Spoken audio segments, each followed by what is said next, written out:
Well, somewhere along the way, we decided that being busy for God was the same thing as being faithful to Him. You know, the meetings, the sermons, the late night texts, they became proof of our devotion. And then yet most of us know, and our spouses probably know even more, that it's become unhealthy and there's something that's off. So this episode is a little bit different. Andrew Hartman and I have known each other for more than 2 decades, and this isn't just about productivity or time management. It really is about what happens when time becomes our boss. And so it's an honest conversation about stress and burnout and how we can change before we find ourselves living life after ministry. So welcome to the podcast. Take a listen. I think this will be helpful. Hello, Andrew Hartman. Welcome. This is the Life After Ministry podcast. What are you doing here? I'm not after ministry. I've done some ministry, but not professional. But yeah, no, it's great to be here, Matt. Really glad to be chatting with you.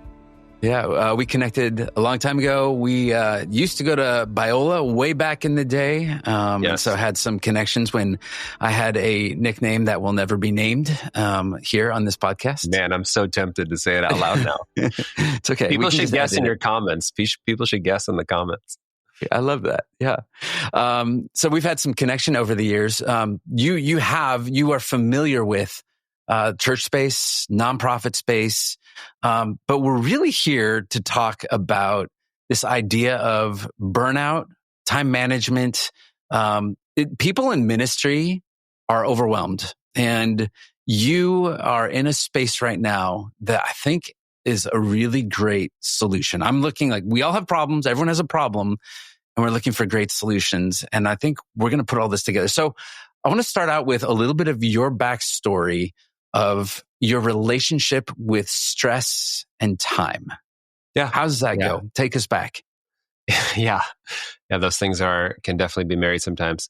Yeah. So you and I met at Biola. I went to Biola, had a great education, great family, had all the resources in the world. You know, somebody handed me a calendar, someone handed me a to-do list. I had all the things that you need to manage your time.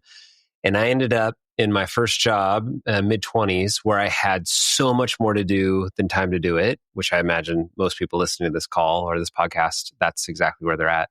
I had so much more to do than time to do it. I found myself almost instantly overwhelmed. And I realized that no one had ever actually taught me how to manage time in a way where I could make the things happen that I wanted to have happen without feeling tremendous stress. So, when you feel stress, so stress is a fear response. You know, you see it's the tiger on the savannah, and I either have to kill the tiger or I have to run away from the tiger. Those are my two options. I can't sit still. And for me, and I guess a lot of people listening, my response was, I'm going to go kill that tiger. And so I just went on the grind. I just was going to get to the bottom of my to-do list. I was going to make results happen. And I was successful at it. And probably a lot of people listening are successful with that strategy. But the problem is we do that long enough and it just burns us down. I mean, truly leads us towards burnout. For me, that meant significant stress. I would experience stress like hot flashes, like I could literally feel my senses cooking. That went on for a long season. I'd get overloaded, have so much going on. I'd get that angry phone call from a client or something, and it would just kind of push me over the edge. And this ultimately culminated, I actually lost my sense of smell for 6 months as a function of stress. Decade before COVID, I could feel it coming on. I could literally feel my senses cooking. And it was my body saying, you are dysregulated. Something has to change. The way you are operating is not working. My body was trying to get my attention and I just wasn't listening, or truly I was afraid of stopping. I didn't know how to not be on the grind. I didn't know how to not feel stressed. So I just kept working through my to-do list, all the things I had to get done. And it led to me losing that sense of smell for 6 months. So would love to tell you that was a short-term season. It wasn't. It went on for a long time. And partly because I didn't know what else to do. I was looking around. Everybody else is overwhelmed. Everyone else has the same tools, the same books, all the same things. And we're all feeling this significant stress. So I just thought stress is the tax we pay for the results we want to get. We're just going to feel stress. It's just the way it is. And again, went on for a long season, started impacting my relationships.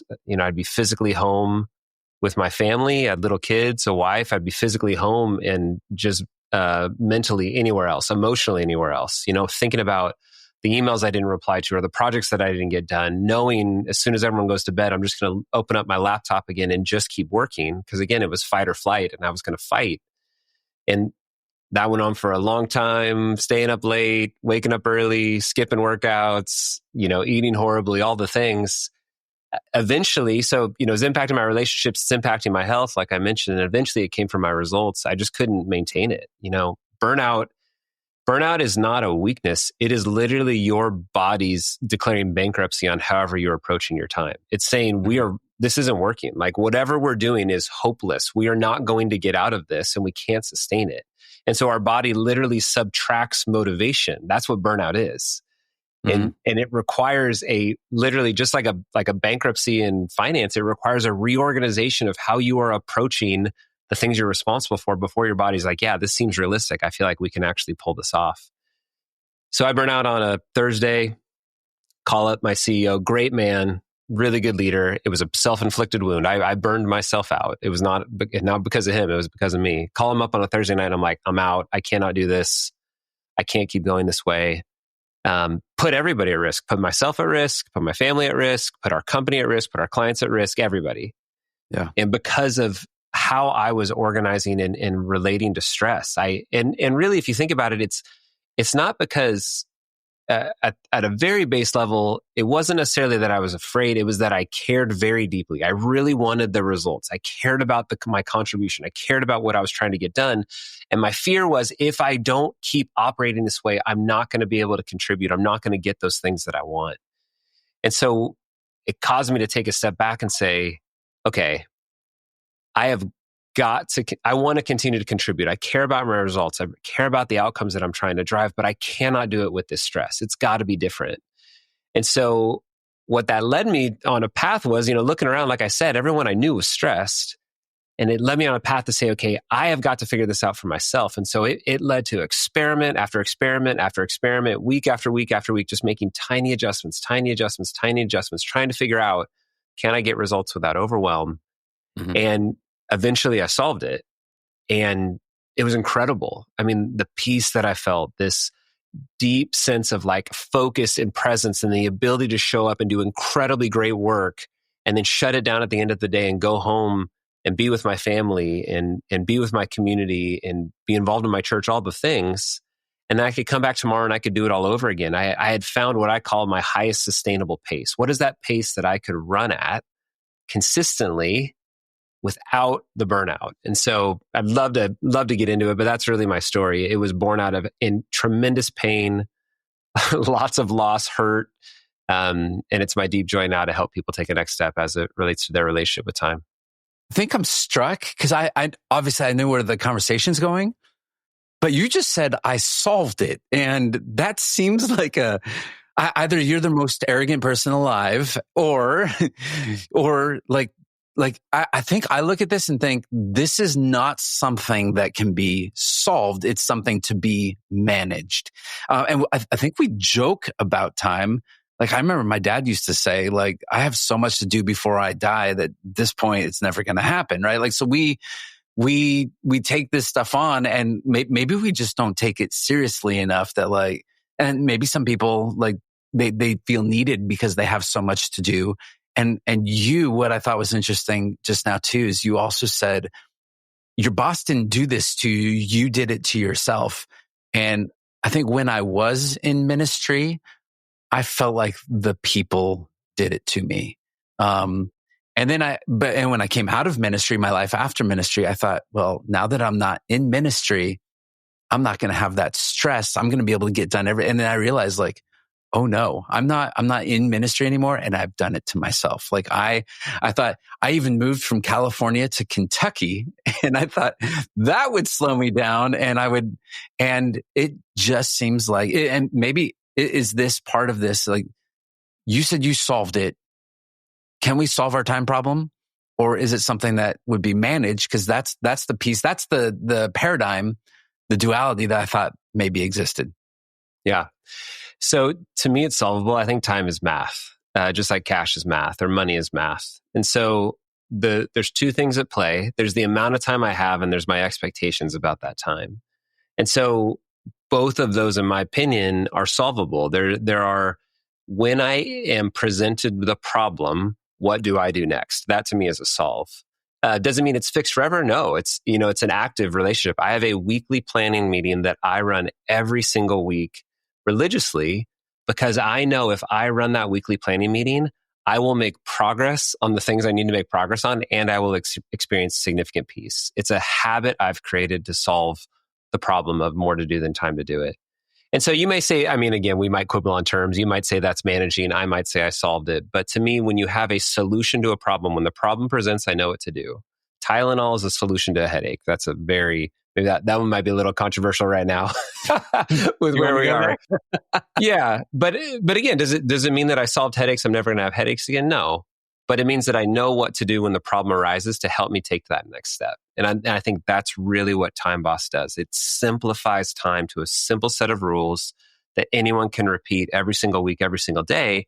And you called it out, Matt. You made a really good point. Like, the things that prevent us from getting what we want from time and that increase our stress are often our environment, like the way that we structure the environment around us, our relationships, which is a huge thing. How do we relate to people such as our boss, the people that are constantly putting more on our plate? What about the systems that we use? How do those systems help us focus? And then finally, the final boss of getting the results that we want without overwhelm is us. Because you're right, we will do things for sideways reasons, because we want to look good, because we're bored, because we just are broken people. And so having a way week over week to recognize that, to course correct out of that, to make a tiny adjustment each week, to move closer to your high sustainable pace, I think is the way to solve our relationship with time and get the results that we want without that overwhelm. Do you take this and apply it to the whole of your life? Or is this really just living in your work life? It's everywhere. So time is time. Yeah. So, I mean, it's, we've had Time Boss is applied by CEOs of $100 million companies. It's applied by youth pastors. It's applied by stay-at-home parents. It's applied by knowledge workers of all shapes and sizes, you name it. So any environment, any set of time where you have more to do than time to do it, it's a way to make sense of it. So the way that I suggest that people look at it is you have areas or portions of your life that compete. And so the average person, like for work, as an example, might have 40 to 60 hours that they're giving to their quote unquote work. And maybe that happens between 8 and 6 or 12 and 9 or whenever they choose to do it. But there's a portion of their life that they're dedicating to work. So the Time Boss framework applies to that portion of life. And some people are like, well, it's all intermixed. If that's the case, then it's all intermixed. Then your waking hours are what this applies to. But for an individual that can create at least some level of separation between work and home, then you would apply the framework individually. I would have a framework set up for my work. And if I wanted, I could have a framework set up for my home. And that's how I run it. I run 2 weekly planning meetings, one for my work life and then one for my personal life. Are you the time boss at home, or is that your wife? We are egalitarian time bosses together. That's good. But we do. I mean, you and I mutually know Casey and Megan Caston. They attest, and I so attest to this, that every couple should run a weekly planning meeting where you are looking at your calendars together and making sure that you're in sync. That's critical to the health of my marriage. I agree. Okay, so without giving us the whole secret sauce, like philosophically, how do we look at this? So you say, like, okay, I work from 8 to 6. Are there just kind of general overview? Like, what does that look like? Like, I'm going to, like, I know there's like a little, my kid has a clock that he turns over. It has a special name. I forgot what it is, but he works 25 minutes. What is it? Pomodoro. That's the one. Yes, Pomodoro. And so I saw him and he explained the whole thing. I'm like, oh, that looks really cool. And I got one and I've not used it more than once. So, it is this, like, I want to like create some space and time and I'm going to work in blocks. Do you reward yourself? Like, what's the overall philosophy of how you do it? Yeah, it's a great question. So, I will say the secret sauce is fully available at our website. Firm believer that systems are free. So if anyone's interested in the full thing, they can go get it. So philosophically, at the highest level, we fundamentally have an emotional relationship with our to-do list. If we're afraid, if we don't do the things on our to-do list, it's going to hurt us or it's going to hurt someone that we care about. And that creates a very emotional response. We can easily prove this because you could tell me all the things that you have to do this week, Matt, and I wouldn't feel a thing about it. I might feel some empathy towards you, but I wouldn't feel stress, right? It would be a intellectual exercise for you to read your to-do list to me. But you reading your to-do list will create all kinds of emotion, likely fear, because there's probably not enough time for the things you have on your list versus what you actually need to get done. So that's the first principle. So we start with fear. Fear creates stress. So the whole reason why we're stressed is because we do not believe that there is enough time. And so we have to fundamentally go to work on that. In the book Deep Work by Cal Newport, he quoted a study that showed that for us to feel or decrease our stress related to our to-do list, we don't actually have to check every item off. And that's our intuition. If it goes on our to-do list, I'm not going to feel relief from that item until it's checked off. What he found is we simply need what's called a commitment plan, meaning we have a plan for that item that we actually believe we're going to follow through on and finish. So commitment plans can be all kinds of things. A commitment plan could be a blocked item on my calendar. I know that I need to have a conversation with that person. So I'm going to put that on my calendar. I'm going to call them and make sure they're available at that time. I'm going to send them an invite and they accept. Once that's done, I don't have to think about that task until it comes up on my calendar. So that's an example of a commitment plan. Another commitment plan could be, I'm going to defer. You know what? This is an important item, but I know I don't have time this week or this month or this quarter. I'm going to set that item aside in a place I know I can go back to it. And then I'll go back to it when the time comes. Delegating is a commitment plan. I know I don't have time, but my team has time. I'm going to delegate to them. I'm going to set a calendar appointment to check in with them to make sure it's done. And now I don't have to think about that item. So fundamentally, what you're doing with commitment plans is you are detaching that item from your brain. You're literally surgically removing it and saying, it's going to sit over here. And I know it's going to be safe until I come back to it. At a foundational level, that's all that we're doing. For us to experience less stress, we simply need commitment plans for all the things that are occupying space in our brain. And so we do this for all kinds of things, right? We have a standing date night with our wife because we want to improve our relationship with our wives. And so it's on the calendar every single Thursday night. I don't have to think about it anymore. It's just on the calendar. That's a commitment plan. Again, they're everywhere. So what Time Boss then fundamentally does is it's a very simple, very repeatable way to get commitment plans for everything in your world. And I'll leave it at that. I'll give you an opportunity to ask questions. Yeah. I'm curious, what that looks like. To what extent do I have to own my own time versus there are people who are listening right now who are in charge of other people, making sure that they are using their time well. In fact, in the world of ministry transitions, we've had executive pastors, executive leaders who've come to us and said, look, we have a youth pastor, we have a worship pastor. Most of the time it's a youth pastor, but they're saying they're just not using their time well. Like, I don't know what they're doing. I don't know what's happening. And you look at them and say, well, I'm, having coffee with somebody but how do you, are you responsible for your own time, or can you create some sort of framework or responsibility or dedication for somebody else? Is that not going to happen until they've chosen to own it for themselves? Yeah, well, I mean, it's a really great question, and I think what we're saying is, how do I hold someone to account for the time that I've given them? And you might think so let's say in that example, youth pastor, let's say you gave that youth pastor a $5,000 budget for the month or the year, depending on the size of your organization. And you're going to ask that youth pastor, hey, can you please give me an account of that $5,000 I gave you? And how might you give account? Well, you might give account through receipts, and you might give account through programs, and you might give account through subscriptions, all kinds of ways. So in my mind, time is a fixed asset. It's a commodity that I'm allocating. If I am choosing to pay you, it's an asset that I'm allocating to you. And so I might say, hey, could you show me your calendar and help me understand how you're thinking about your time? I'd love for you to block out, how are you thinking about spending your time? Now, can people hide? Absolutely.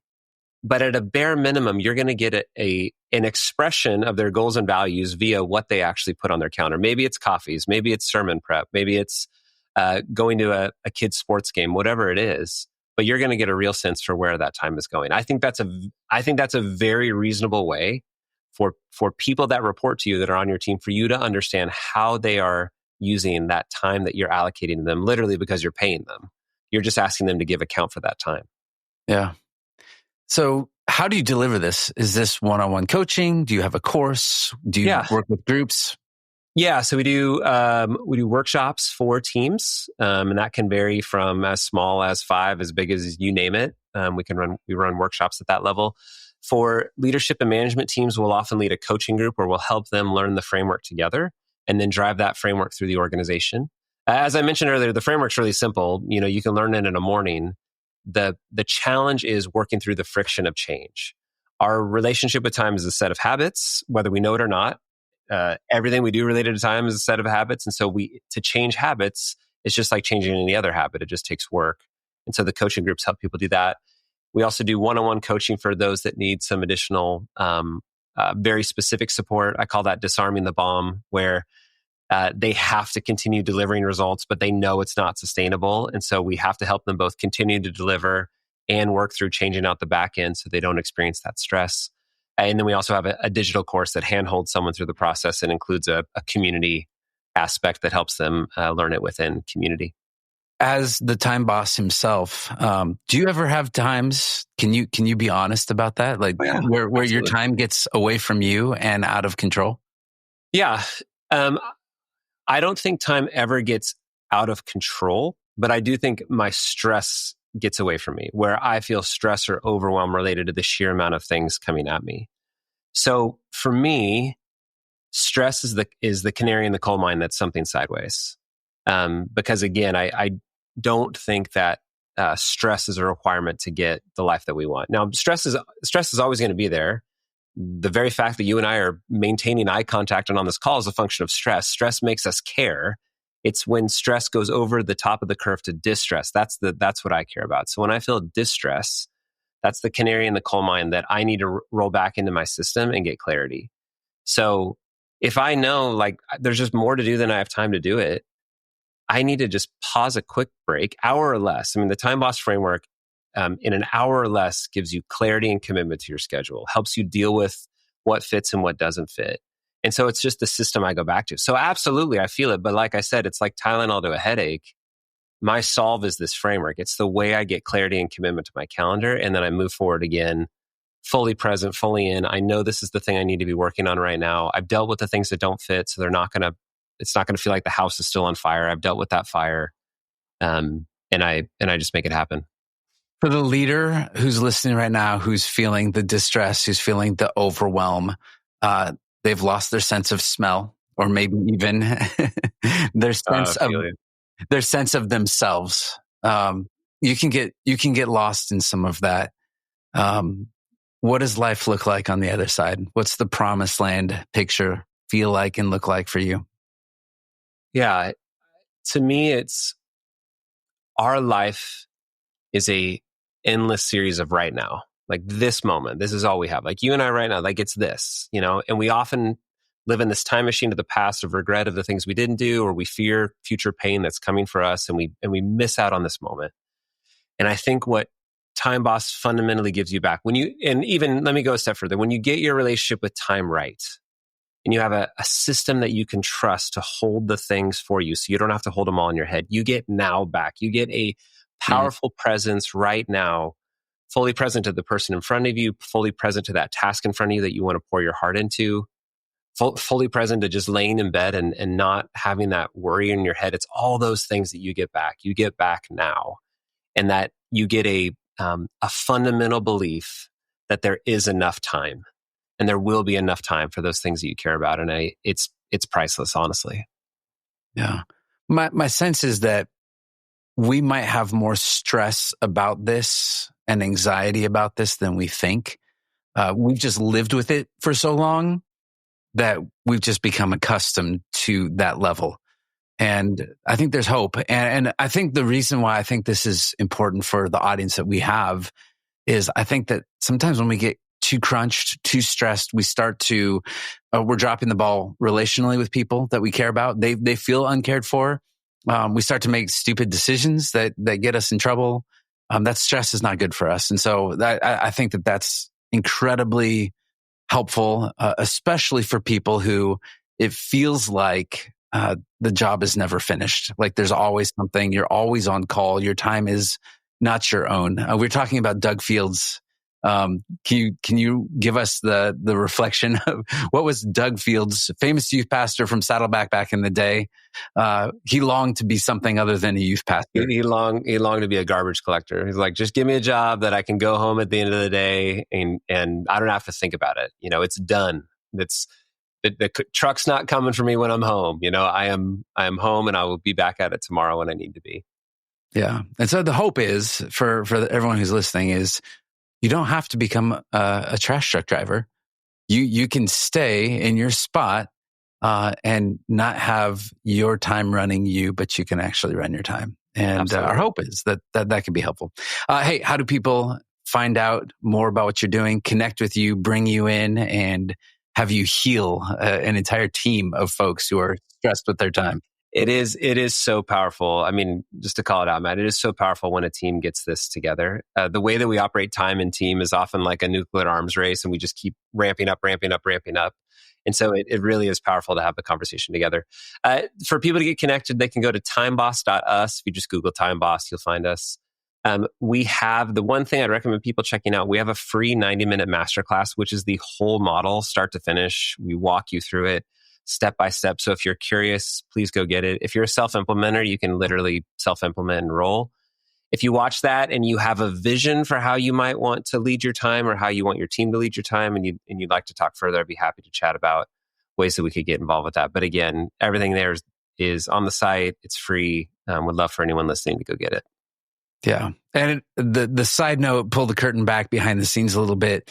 I thought that maybe getting this time with you would be much harder because I thought, man, he lives in the Time Boss world, and the Time Boss might be very, very structured to where, yes, I have space for you 6 months from now in the afternoon for 27 minutes. And it wasn't like that. You had a freedom, and I rescheduled on you twice. And you still had time and you made time. So thank you for being here. Yeah. Can I share a brief principle on that? Yeah. So we live in a world that has a ton of unknown, ton of chaos actually, right? And things we can't predict. Like for you had a thing come up yesterday, we had to reschedule. It is what it is. Like life's going to happen. And so for me, in the Time Boss world, we intentionally budget time into our calendar to set our expectations that we can't control everything. And it's revolutionary for people. Instead of scheduling out every minute, like people think productivity junkies do, I actually think the reverse is the most powerful. I have buffer. I'm available because connecting with you is important to me.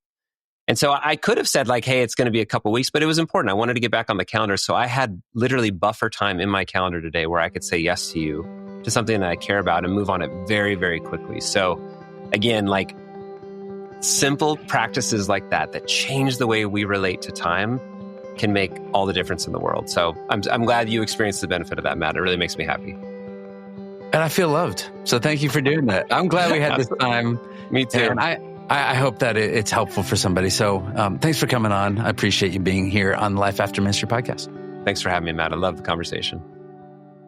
So maybe as you listen to this conversation, you felt that pull, the realization that somehow, somewhere along the way, your ministry became a marathon that you didn't sign up for. You love the work and you love the people, but if you're being honest, you're just exhausted. And maybe, just maybe, this is the moment to stop letting time be your boss.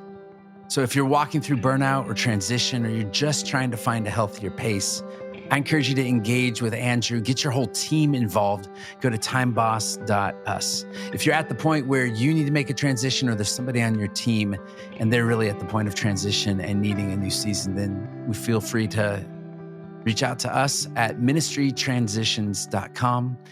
And we are working with leaders every single week who come to us and they need help, but they don't have the funds to be able to do that. And so we want to invite you. You can donate so that you can help support a leader in transition so that we might be able to help them and extend services for whatever that season is for them, so that they can find themselves on the other side in the right place where God has them. We are building the kingdom together. Thanks for listening. Go check out Andrew's work at timeboss.us, and we will see you on the next podcast. This is Life After Ministry.